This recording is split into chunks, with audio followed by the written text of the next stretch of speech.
جس طرح اس سے پہلے رومنوں کے جرنیل آرتی نے تباہی و بربادی کا کھیل کھیلا تھا، ویسا ہی کھیل اس بار رومنوں کے جرنیل باسیلیوس نے بھی کھیلا ہے۔ یہ کھیل بھی گرجستان کے بادشاہ بکرات کے ایما پر کھیلا گیا ہے۔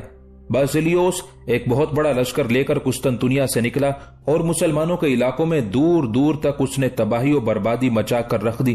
جس طرح گرجستانیوں نے مسلمانوں کو نقصان پہنچایا، سلطان محترم ایسا ہی نقصان رومنوں کے جرنیل باسیلیوس نے بھی رومنوں کی سلطنت سے ملحق علاقوں میں مچایا ہے۔ شاید سلطان کے لیے یہ سارے انکشافات ناقابل برداشت تھے۔ وہ اپنی جگہ پر اٹھ کھڑا ہوا اور زیداک بن تغرائی کی طرف دیکھتے ہوئے کہنے لگا، زیداک بن تغرائی، اب تم مستقر کی طرف جاؤ اور لشکر کے کوچ کی ابھی سے تیاریاں کر دو۔ اس کے ساتھ ہی سب لوگ وہاں سے اٹھے اور قصر کے اس کمرے سے نکل گئے تھے۔ اگلے روز سلطان الپرسلان اپنے لشکر کے ساتھ رے سے گرجستانیوں کے شہر انجاز کی طرف کوچ کر گیا تھا۔ علی جاک، انابیل، روزوا اور باربک ابھی تک بیچارے اپنے گھر کے تہہ خانے میں دبکے ہوئے تھے۔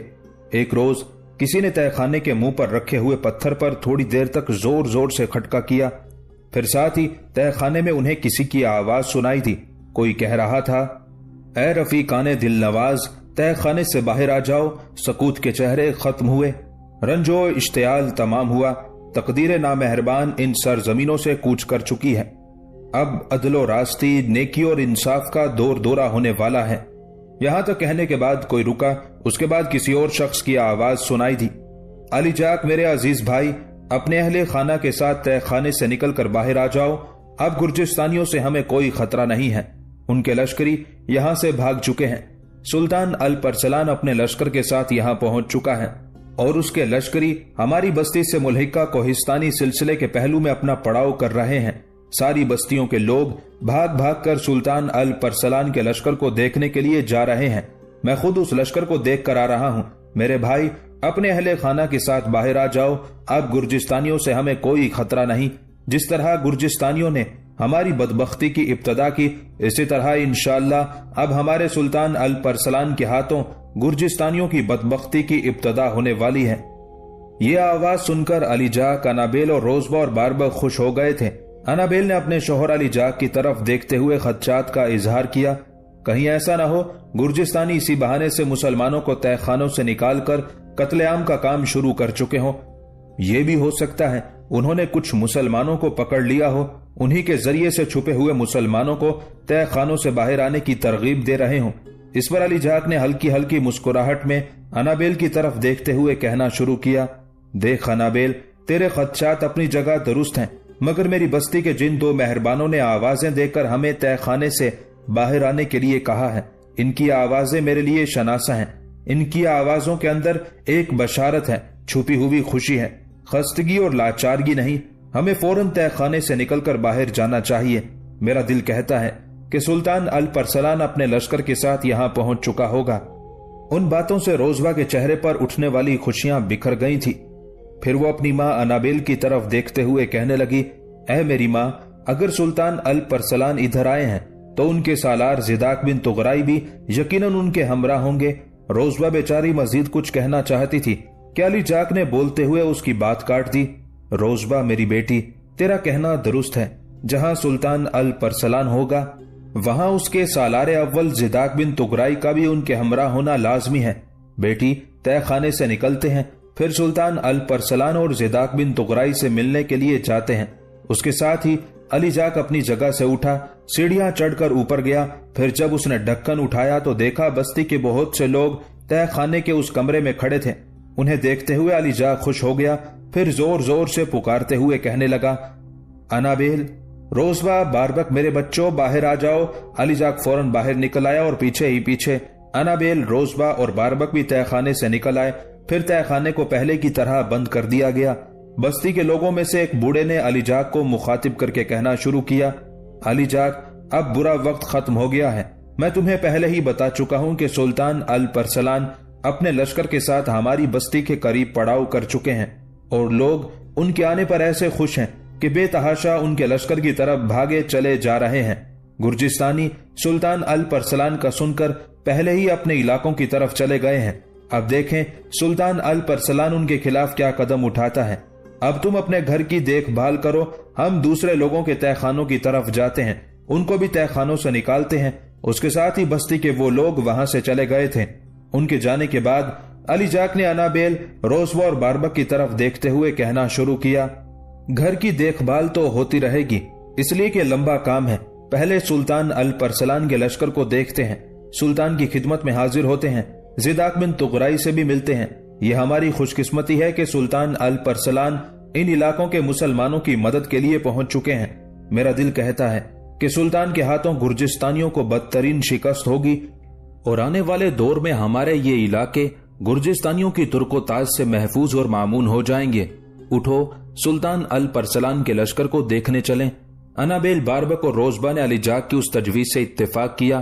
چاروں اپنے گھر سے نکلے اور اس کوہستانی سلسلے کی طرف بڑی تیزی سے بڑھنے لگے تھے جس کے دامن میں سلطان الپرسلان نے اپنے لشکر کے ساتھ پڑاؤ کیا تھا۔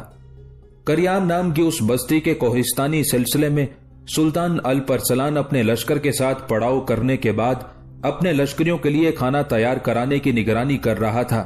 اس موقع پر زداک بن طغرائی، نظام الملک توسی، سلطان الپرسلان کا بیٹا ملک شاہ سلجوکی، سعد الدولہ گوہر، سعد بن منصور بھی سلطان کے ہمراہ تھے۔ ایسے میں اچانک علی جاک، روزبا، انابیل اور باربک وہاں پہنچے۔ ان چاروں کو دیکھتے ہی زداک بن طغرائی کے چہرے پر خوشیاں بکھر گئی تھی۔ انہیں دیکھ کر وہ آگے بڑھا۔ پہلے باری باری علی جاک اور باربک سے وہ گلے ملا۔ اس موقع پر روزبا کو مخاطب کرتے ہوئے زداک بن طغرائی کچھ کہنا ہی چاہتا تھا کہ روزبا اپنی گردن جھکاتے ہوئے زداک بن طغرائی کے قریب گئی، اپنی مٹھاس برساتی، شہد گھولتی آواز میں کہنے لگی، آپ کیسے ہیں؟ آپ کب آئے؟ روزبا کے اس سوال پر اور اس کی شہد برساتی آواز، اس کے شیریں لہجے کو سنتے ہوئے لمحہ بھر کے لیے زداک بن طغرائی خوشکن حکایتوں میں ڈوب کر رہ گیا تھا۔ پھر اس نے غور سے روزبا کی طرف دیکھتے ہوئے کہنا شروع کیا، دیکھ روزبا، میں ٹھیک ہوں، تھوڑی دیر پہلے ہی ہمارا لشکر یہاں پہنچا ہے، ابھی تک پورے لشکر نے پڑاؤ بھی نہیں کیا۔ میں بس تم لوگوں کے متعلق بڑا فکر مند تھا اور میں سلطان سے اجازت لے کر تمہاری طرف آنے ہی والا تھا۔ اچھا ہوا تم چاروں خود لشکر میں چلے آئے ہو۔ پھر زداک بن طغرائی سلطان کے قریب گیا اور دھیمی آواز میں اس نے سلطان سے سرگوشی کی۔ اس سرگوشی کو جہاں سلطان الپرسلان نے سنا، وہاں نظام الملک توسی، ملک شاہ سلجوکی، سعد الدولہ گوہر اور سعد بن منصور نے بھی سنا۔ اس سرگوشی سے سلطان الپرسلان کے چہرے پر خوشگوار مسکراہٹ نمودار ہوئی تھی۔ پھر وہ علی جاک کے قریب آیا، پہلے علی جاک سے مصافحہ کیا، اس کے بعد باربک سے ہاتھ ملایا۔ پھر سلطان الپرسلان روزبا کے قریب آیا اور اس کے سر پر ہاتھ پھیرا اور بڑے نرم لہجے میں اسے مخاطب کیا، روزبا میری بیٹی، میری بچی، تو کیسی ہے؟ میں تجھے مبارکباد دیتا ہوں کہ تو نے اپنے لیے میرے سالار زداک بن طغرائی کا انتخاب کیا۔ سن میری بیٹی، میری بچی، میں تمہیں ضمانت دیتا ہوں کہ تو زداک بن طغرائی کے ساتھ زندگی بسر کرتے ہوئے ہمیشہ خوشیاں سمیٹتی رہے گی۔ روزبا میری بچی، زداک بن طغرائی میرا سالار اول ہی نہیں، یوں جانو یہ میرے جسم کا ایک حصہ ہے۔ میری بیٹی، میری بچی، میں ایک بار پھر تمہیں زداک بن طغرائی کے ساتھ منسوب ہونے پر دلی مبارکباد دیتا ہوں۔ روزبا سلطان الپرسلان کی اس گفتگو کا جواب دینا ہی چاہتی تھی کہ چونک سی پڑی اور ایک طرف ہٹ گئی، اس لیے کہ عین اسی موقع پر کچھ لوگ سلطان کی خدمت میں حاضر ہوئے تھے اور ان میں سے ایک بوڑھی خاتون بھی تھی جسے کچھ لوگوں نے سہارا دے رکھا تھا۔ وہ زمین پر لاٹھی ٹیکتی ہوئی آ رہی تھی۔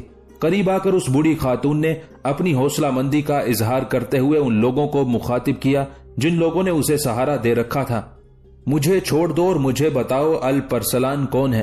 اس بوڑھی عورت کے سوال پر سلطان الپرسلان اس کے نزدیک ہوا اور اسے مخاطب کر کے کہنے لگا، اے خاتون محترم، میں الپرسلان ہوں، کہو تم مجھ سے کیا کہنا چاہتی ہو؟